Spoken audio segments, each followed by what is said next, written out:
नमस्कार मित्रांनो, आज आपण भेट देणार आहोत तेलंगणा राज्यात असलेल्या निर्मल जिल्ह्यातील बासर येथे। मित्रांनो, बासर हे गाव गोदावरी नदीच्या पवित्र तीरावर वसलेले आहे। हे ठिकाण शांत, आध्यात्मिक आणि गुरुभक्तांसाठी अत्यंत पवित्र मानले जाते। बासर हे श्री दत्तात्रेयांचे दिव्य स्थान म्हणून ओळखले जाते।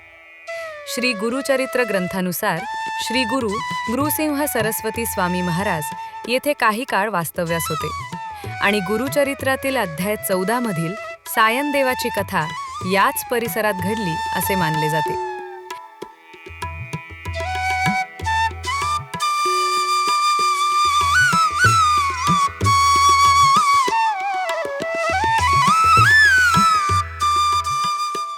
मंदिर परिसर अतिशय शांत ठिकाणी आहे आणि मंदिराबाहेर खूप मोठा औदुंबर वृक्ष आहे।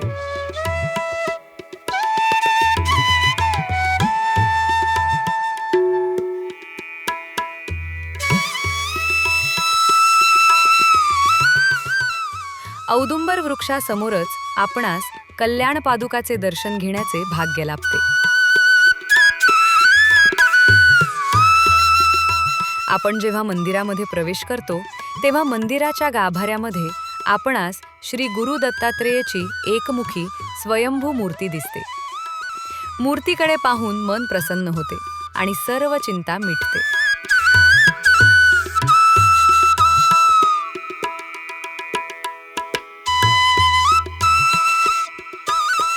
मित्रांनो, श्री गुरुचरित्रातील 14व्या अध्यायाची सायनदेवाची कथा ही गुरुकृपेचे अद्भुत सामर्थ्य दाखवते।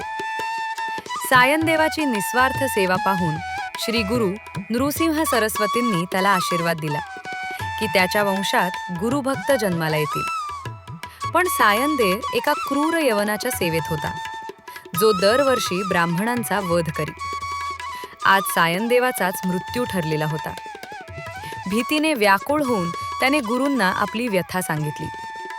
तेव्हा श्री गुरूंनी त्याला अभय देत सांगितले की तू निश्चिंत होऊन जा, तो तुला सन्मानाने परत पाठवेल।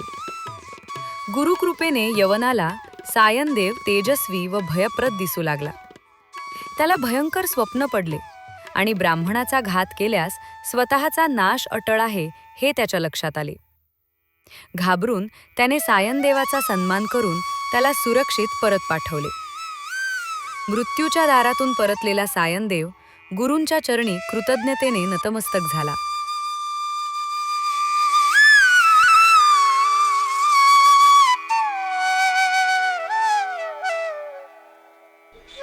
गुरुदेव दत्त ही जी समोर मूर्ती आहे ती दत्त महाराजांची एकमुखी दत्त महाराजांची मूर्ती आहे। अध्यायातला जो मेरू गुरुचरित्राचा अध्याय जो मेरू म्हणला जातो, मेरू अध्याय म्हणला जातो, तो गुरुचरित्राचा 14वा अध्याय त्याचा इतिहास इथं घडलेला आहे। ज्यावेळेस सायनदेव प्रत्यक्ष इथं आपल्या कामासाठी तर राहत होते। सायनदेव आणि पोटशिवचे ब्राह्मण दीक्षित ह्या दोघांची भेट इथं प्रत्यक्ष नरसिंह सरस्वती स्वामींची भेट झालेली आहे। ह्या मंदिराच्या बाहेरची गुहा अजूनही तशीच आहे आणि इथं भेट झाल्यानंतर या दोघांचे संकटाचं निरसन केलं ते सगळ्याला ज्ञात आहे। त्या संकटाचं निरसन झाल्यानंतर दीक्षित परत मी गावाकडे जाणार नाही म्हणल्यानंतर सायनदेव त्यांच्यासाठी प्रत्यक्ष नरसिंह सरस्वती स्वामींनी प्रार्थना केली आणि समोरची जी मूर्ती आहे ती स्वयंभू मूर्ती। दुसरीकडे स्वामी बसलेले आहेत। इथं आपण ध्यान मंदिर जे स्वामींचं केलेलं आहे, वर गेल्यानंतर तुम्हाला याच्यात दाखवण्यात येईल, तिथं स्वामींची उभी मूर्ती आहे। त्याचं कारण की लोकांना त्याचं प्रतीक म्हणून लक्षात राहावं की सायनदेवानं त्यांना वचन घेतलं की मी येईपर्यंत उभा टाकलोय, त्यामुळे त्याचं प्रतीक म्हणून आपण इथं सरस्वती स्वामींची मूर्ती उभी मूर्ती ठेवली।